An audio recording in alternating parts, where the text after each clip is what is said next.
Aloha Shakakon. First question, how many of you can bypass hardware firewalls? Hands up. All right. I promise that after the presentation, all of you would be able to do that. This is my name. And I'm from Hungary originally. And because Hungary is a very small country, we are very proud of our achievements. For example, did you know that the Rubik's Cube has been invented by a Hungarian guy? Or, okay, excellent. Also, for example, the first idea of a phone exchange system was from a Hungarian guy. One of the main developers of the BASIC language was from Hungary. And for example, Pipac, who is known for his Linux kernel security patches, he is also from Hungary. So these are just a few examples. I work for this company, and we usually do AV testing. This is how we call it, but we mainly do AV bypass. I know it doesn't sound very hard job, but someone has to do that as well. These are the things I'm proud about. Once I was very addicted to CTF challenges, but after spending days and weeks and months on these CTF challenges, I had to admit that I have a problem. So now I'm in the recovery phase, not playing CTF games. And you also have to know that I'm really into hacking. So this is my work, this is my hobby, this is my life. This is what I dream about usually. So that's what I do. Okay, now I want all of you to close your eyes for 5 seconds and just imagine a picture about hacking high security systems. Okay, now you can open it. So, is this the picture you imagined? Yes? No? Okay, so during my presentation, I will do something similar. I'm not that handsome, and I won't have the cables, but the hacking scenario is pretty the same. So let's say that I'm a spy. I'm a low-budget spy, actually. And I want to access to a secured remote desktop server at an organization. And let's say that this RDP server contains confidential documents or something similar, and I need all those files. And in order to achieve my goal, I need persistent command and control channel to this RDP server in order to upload, download files, interactive remote code execution, stuff like that. In an easy world or ideal world, it's a really easy attack. I infect one of the client's desktop, who usually gets access to this RDP server. I steal his RDP password. I log into the RDP server. I drop my malware there. I have my CNC channel, and I got it. But in my case, things are a bit harder. So let's say that the RDP server is not directly accessible from the internet. Also, the users are using two-factor authentication to access the RDP server, and I don't have access to the token seeds. Let's say that in RDP, drive mapping is disabled, so it's not that easy to copy files from and to the RDP server. One of the most important hardenings is that there is a very restrictive hardware firewall between the clients and the server.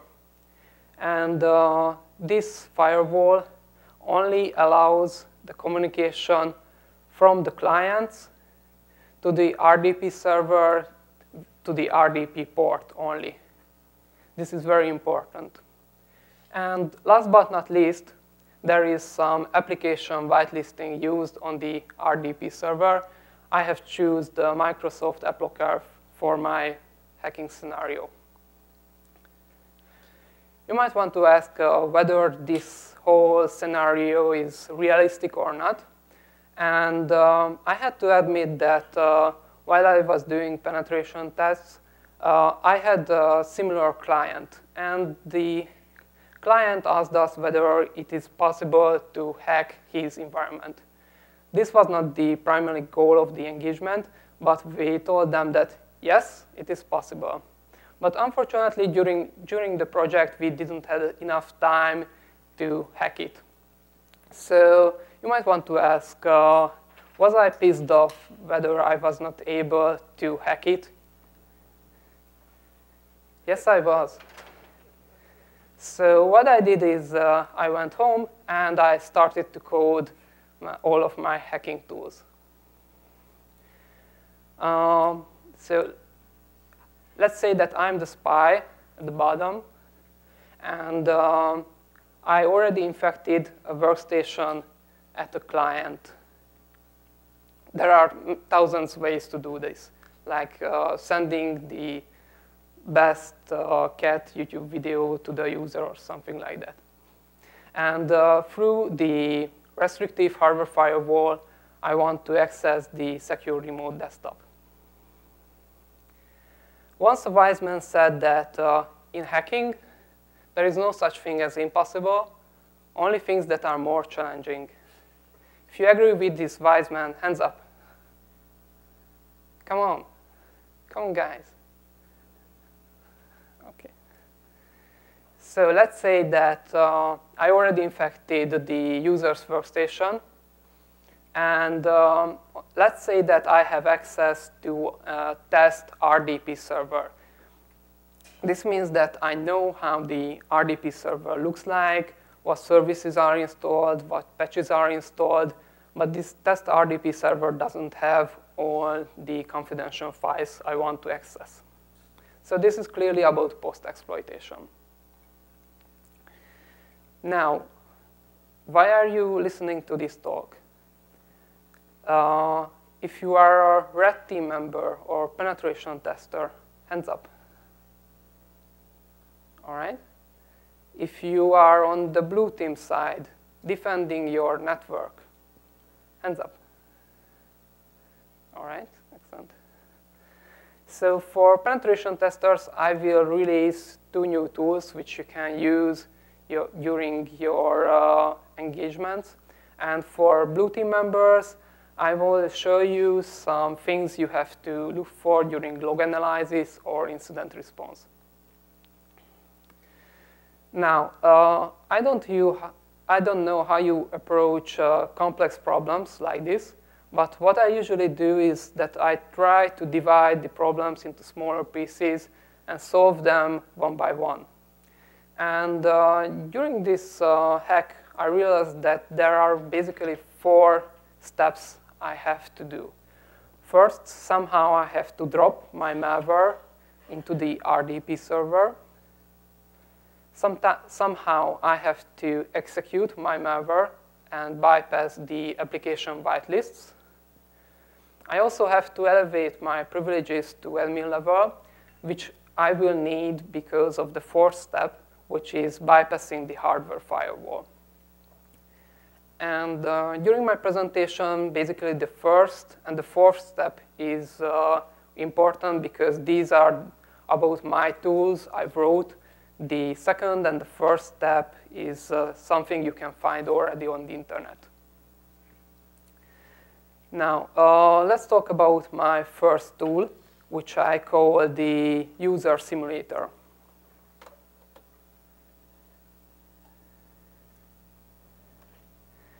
This is the configuration file of my user simulator. And what it can do is that basically it can simulate all the keyboard events through the configuration file. So here you can see this is the Windows run command. It sleeps for 1 second, types vimword, and so on and so on. Now, I need your help. Tell me a color for this demo. Sorry? Okay, pink. And tell me an animal. Elephant, okay.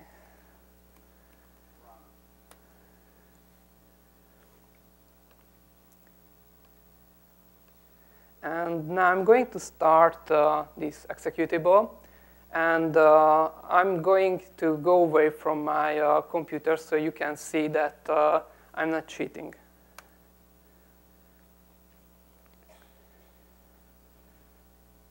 So my executable starts winword. It bypasses the Windows activation. And it writes the pink elephant there. After that, by using all the keyboard combinations, it can change the size of the font. It can change also the font to Comic Sans, change the colors, and so on and so on. And this whole tool is fully configurable, as you have seen in the config file. So you can do whatever you want with this. It is always active in the active window, but because you can start programs or change between programs, it can do basically everything a user can do with a keyboard.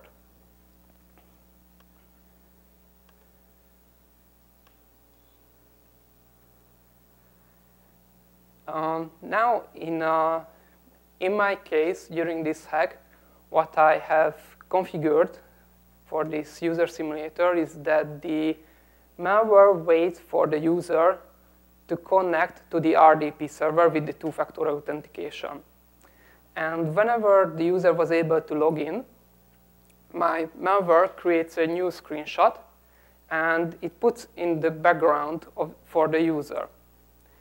And also, my malware can block the keyboard and the mouse for the user. I have to do this for about 20 seconds or less. And the user experience will be, OK, now maybe the network connection has been dropped, or Microsoft froze, or whatever. But meanwhile, during these 20 seconds, my malware can use all the keyboards and some clipboard commands to start Microsoft Word on an RDP server. And I can drop an ASCII encoded payload there. My tool can also create a new macro code. And this macro code can decode the ASCII encoded payload and drop my payload there and start the binaries. You will see it at the end of the presentation and during the full hack. But as I said, my tool is totally configurable. There are many different use cases you can use it for. For example, one of my use cases is that I can use it to configure antivirus systems through the GUI. For example, I can add new directories to be excluded, or even turn off the antivirus.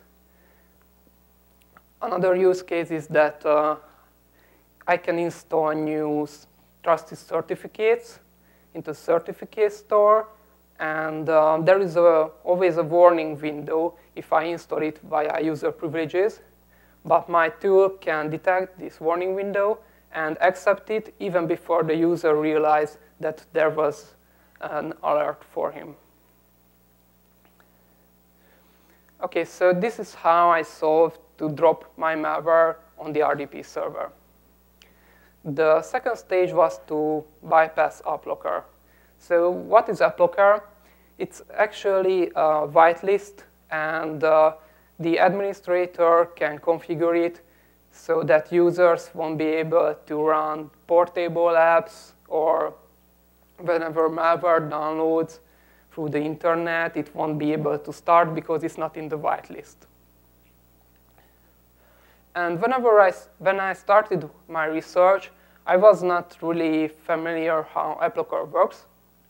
So I have checked the official Microsoft documentation. And Microsoft was kind enough to tell me all the bypasses they know. And this is all from their documentation. So for example, I can use scripts and macros to bypass the application whitelists. There is also a very special flag, and if you put this flag into your executable, it will immediately bypass Applocker, which is kind of fun. And it is very important to know that by default, all the administrators can bypass all the whitelists because they are the admins. But in my case, I have used something different. It turned out that it is quite easy to load a DLL through Microsoft Word macro codes. And by loading a DLL, I can get the same execution as by executing an exe file. You can see the code at the bottom, so it's pretty easy and straightforward. But you might don't know that this whole Visual Basic in Microsoft Office macro world, it's amazing. For example, you can run directly shell code written in macro code. How cool is that? I mean, you hack a computer, you can't install anything on it, but with time, using shell codes, you can run everything on it. So next time when you look at Microsoft, look at it like it's Python or Perl, because you can do anything you want. Now, the first step. As I mentioned, because of the fourth step, I have to elevate my privileges to admin on the RDP server. How will I do that? There are many possibilities how I can achieve this. I can find a new local privilege escalation 0-day, or I can exploit an unpatched vulnerability. I can search for third-party services, or something else. It's pretty straightforward. In my case, I have chosen to exploit a vulnerable Windows service. And as you can clearly see on this slide, this service is vulnerable to privilege escalation. If you can't see this, this is not your problem. I had to spend like 20 minutes on Google to find this out. But the main thing is that terminal server users can overwrite the executable file for the Windows service. And also, every interactively logged on user is allowed to stop or start the service. So I am allowed to stop the service, change the binary, start the service, and I have system privileges on it. Actually, this is very common in custom-made enterprise applications, because usually those developers have no idea how services work, so they just grant the highest privileges to the services. Now, before all of you are bored to death, here is a little game for you. And whoever has the right answer to my question will get this Rubik's Cube, originally from Hungary. The question is, what is the name of the company which published the first paper about packet firewalls in 1988? Yes? No? No? Here's a little help for you. Yes, DEC. Okay, I will give you the cube at the end of the presentation. Yes, the answer is DEC. So there is this very restrictive hardware firewall between the clients and the RDP server. And the problem is that even I was able to drop my malware on the server, I cannot get my shell. Because if I do a bind shell, I can't access it because the firewall will block it. If I have my reverse shell, it won't be able to connect back because the firewall will block it. I cannot use any covert channels like DNS tunneling, ICMP, IPv6, UDP. I can't use proxies. Everything is blocked. But I still need this CNC channel for my shell. How will I be able to do that? My first idea was that after my malware is dropped, in my CNC communication, I will mark every packet to be special. So let's say I will put a magic header to all of my communication. And my malware will be actually containing a kernel network filter driver. And whenever this kernel module sees that the traffic has this magic header, it will basically extract all the communication from the TCP flow, and it will reroute it to my bind shell sitting on the RDP server. And the problem with this approach was that every hacker application had to be rewritten or even rerouted through a custom wrapper proxy. So I said, this is a no-go. I don't like this idea. And my next idea was that what if I use the TCP source port to signal to the network filter kernel driver on the RDP server that this is a special network traffic. It has to be treated in a special way. There are some limitations with this approach, like whenever NAT is used, it won't be able to work, but I don't care about this one.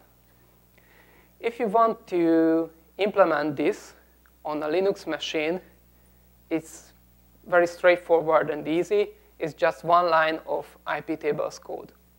So let's say that if the TCP source port is 1337 and the destination port is the SSH port, redirect all the traffic to my bind shell, which is listening on 31337. Pretty easy, huh? But what's on Windows? So this is how it looks like. I set the TCP source port on the client. I will connect to the RDP port on the Windows server. But because my kernel module is running on the infected RDP server, it will see that this is a special traffic, and it will reroute it to the bind shell on the RDP server. So let's say that I'm not sure if you are into Lord of the Rings, the Desolation of Smaug, but let's say that this is the dumb stateful firewall, and he and his friends are checking at all the packets, whether to allow the fishes into the city or not. But because they are looking only at the header, but not the content, they won't be able to see that there is a backdoor in the traffic. And after the firewall allows all the communication, the backdoor traffic can be separated from the RDP traffic. So as I said, on Windows, there are no IP tables, so it's a little bit different and harder to do that.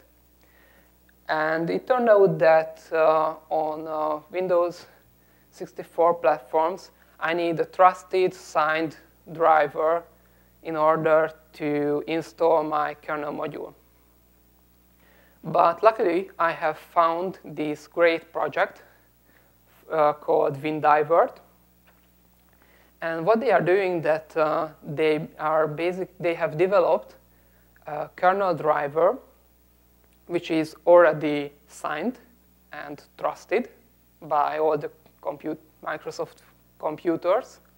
And I can write my own code, and my code will interact with the signed kernel driver, which is amazing, I would say. That this is how you bypass all the magic in the signing process. I really like that. I was lucky that I have found this great project. But there are also other ways to bypass these kernel module signing limitations. For example, there was a patch guard bypass. I'm not sure if it's still working or it has been patched. Or what I really liked that in a malware rootkit, it actually installed a kernel driver from VirtualBox, which was signed by Oracle, but the kernel driver was vulnerable. I think it was a buffer overflow or something. So it loaded the kernel driver. Windows checked the certificate and the digital signature. It was valid. It loaded it. And after, the rootkit was able to use the buffer overflow to run kernel-level code on the machine. I think it's awesome. Now, your next question could be, OK, I have to set the TCP source port for the communication. How can I do that? Turned out that the Netcat from the mmap build is here to rescue me, and this is all I have to do to reroute all my communication with a TCP source port set. Now let's do a demo about this hardware firewall bypass kernel module.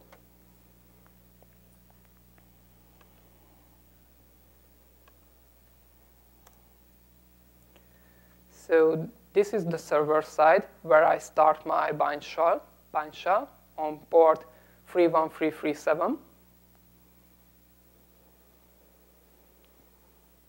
And I also start my kernel driver, and it says that port 1337, which will be the magic TCP source port.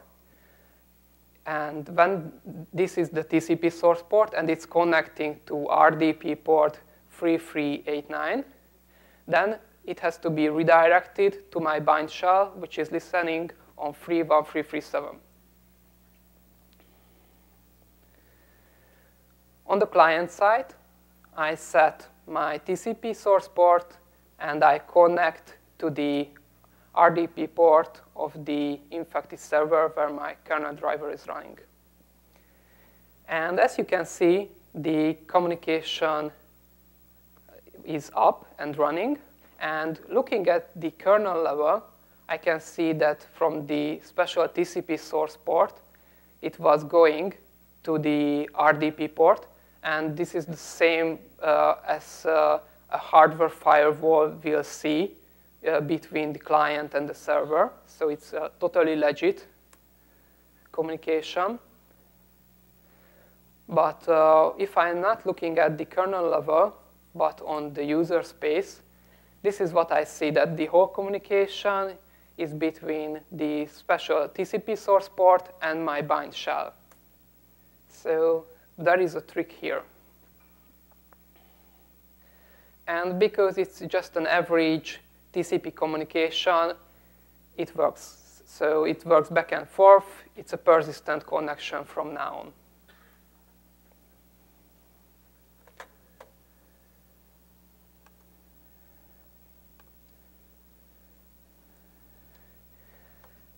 Again, my tool is somehow generic, so you can use it in different hacking scenarios.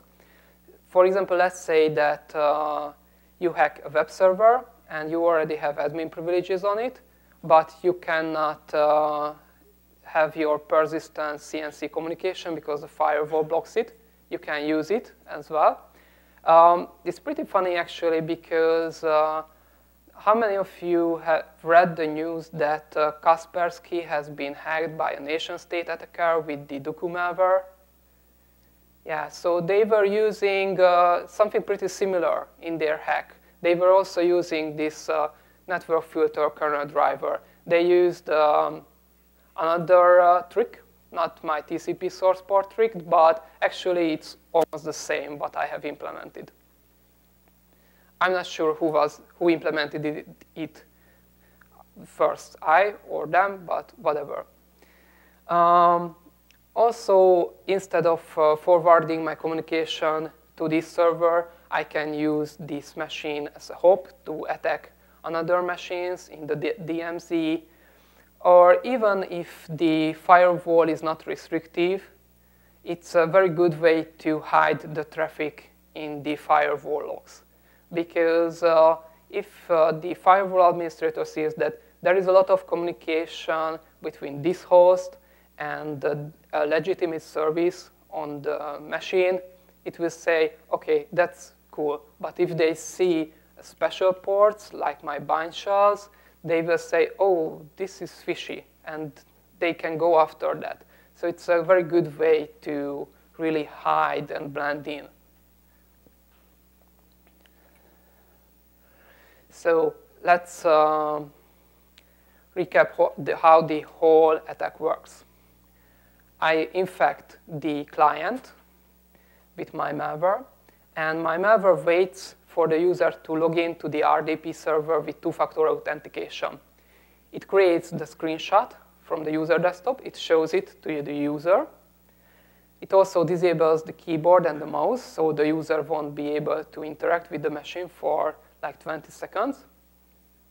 My malware will drop an SKNKeydit payload into the RDP server. It will start Microsoft Word, create all the macro code, and the macro code will decrypt my malware there. And by using this DLL loading, I can bypass the Microsoft Applocker whitelisting. I can escalate my privileges to administrator level by using this vulnerable third-party service. I can install my kernel driver. I can drop my Meterpreter, and I have my shells. So this is how it looks like. I'm the attacker. I can connect to the infected workstation, and by using the special TCP source port, I can connect to the allowed RDP port connection, which will be redirected on the RDP server to my bind shell. Now let's see it in action.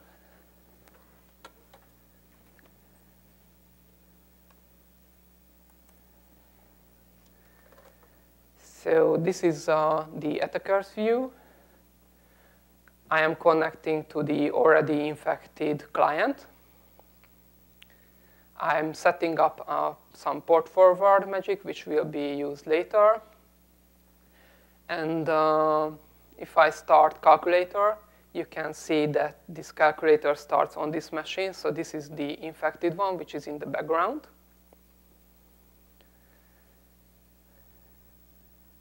And I have already dropped all my malware tools. So I start it on the infected machine. And this is the RDP server I want to hack. And I will use this temporary folder to drop all my malware tools.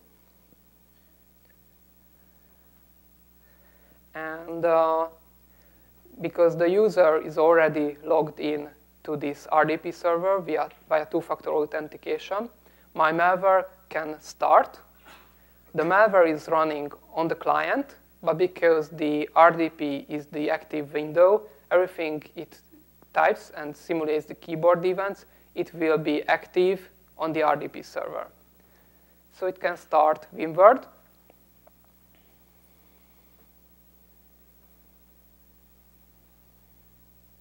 Create a new document. After that, it will paste like 71 pages of ASCII encoded payload there. It will create a new macro code. The macro code will extract all my binary payloads from the ASCII encoded payload, and it will load it via this DLL loading trick. And here are all my malware stuff. And as you can see, I have started my Meterpreter bind shell on the RDP server. And I have also started my kernel mode driver. There it is. And from now on,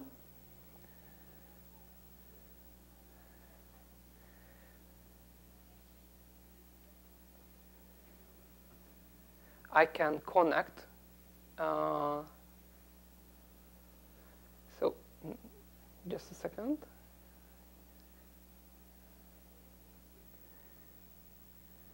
So now I can set up a new handler for my whole port forward magic trick. And it will connect through the infected client, through the hardware firewall, to the port at the RDP server on the RDP port, and it will be redirected to my bind shell running on the RDP server.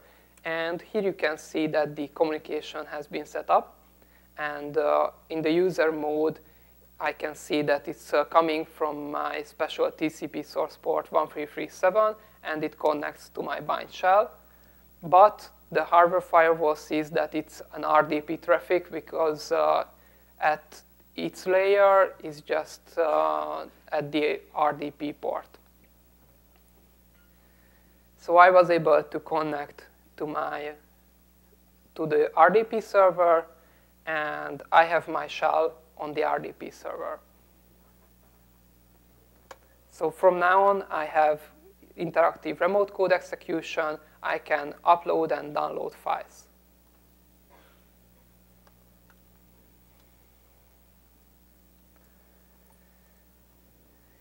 Okay, but this whole demo I just showed you, it was like 5 minutes, and it was pretty easy to see for the user that something fishy is going on because something started WinWord and things like that. Now let's see what the user really sees if he gets attacked. So this is the user's desktop. It connects to the RDP server. And now he sees that the keyboard and the mouse is not working. And he thinks, oh my God, Windows sucks, what happened? I'm gonna call the support or the help desk. Oh no, okay, everything works. That's just fine.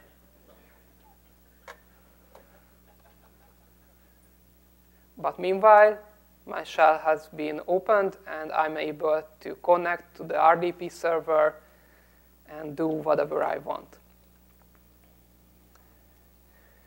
So, for Red Team members, penetration testers, you have two new tools which you can use during your post-exploitations.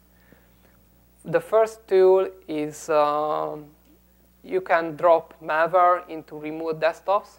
I was told that separating some functions from the users, it's very secure if you use remote desktop to separate this, because through remote desktop, no worm can infect from the client to the server, and I just proved all these guys wrong. And also, if you have admin privileges on a Windows server, with my kernel driver, you can bypass or full hardware firewalls, which is pretty useful in restricted scenarios. If you are on the defensive side, you have to know that every additional layer of security you add to your network can be bypassed, no matter what. It will take more time for the attackers. Might be that it's not worth to hack your company because the neighbor is more easier. But you have to know that there is no such thing as 100% security. Everything can be bypassed. And as I said, remote desktop is a real interface for malware infection. Also, if you install next generation or application aware or protocol aware firewall instead of this dumb stateful firewall, it can catch this attack, because it will be able to see that, hey, this is not an RDP protocol, this is not an RDP communication. I'm going to drop it. But you have to know that this can be bypassed as well. I'm going to show it to you right now. And last but not least, you have to know that you shouldn't trust your firewall logs blindly because it can fool you. Okay, as I said, I was told that, all right, we are secure. We have installed these next generation firewalls. We have configured it. It looks at the RDP protocol, so it will block your attack. And I said, okay, I'm going to bypass it. And it turned out that Netcat has some Lua programming interfaces. And by using Lua, I can rewrap my CNC backdoor communication so it will look like RDP traffic.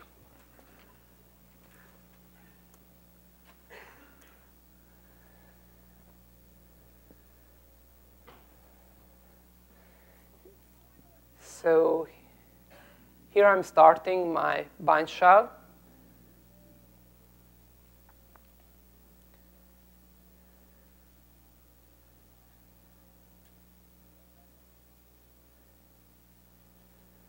And whenever I connect to this bind shell and I'm doing all these commands, this was just a clear Netcat traffic.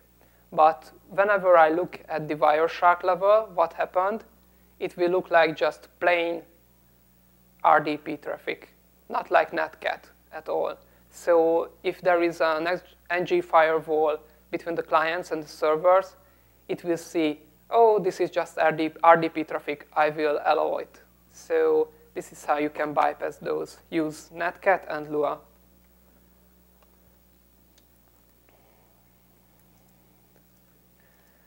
And there are two more things. I have created both my user simulator and hardware firewall bypass module as Metasploit post modules. So you can just grab it from my GitHub page and use it in Metasploit whenever you have sessions, and it will be just easy to use. So basically, that's all I wanted to say to you. The first two links are the links to my GitHub pages. You can see my work email there. You can connect with me on LinkedIn, or you can follow me on Twitter.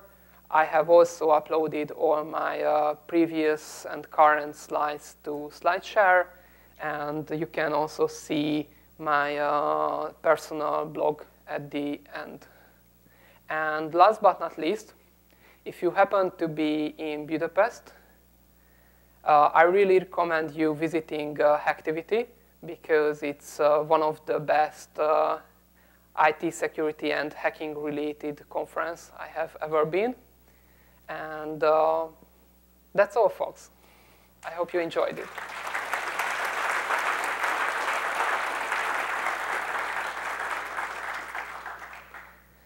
Any questions?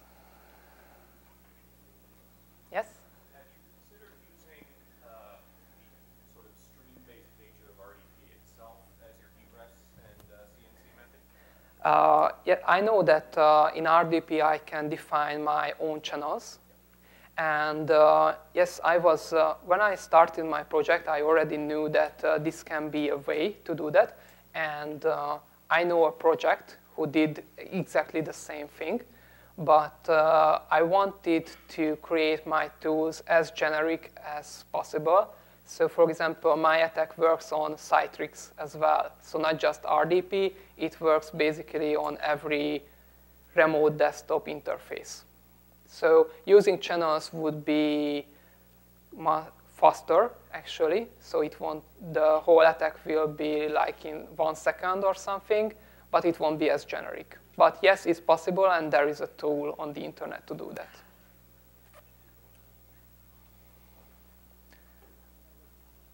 No more questions? All right, thank you, and mahalo.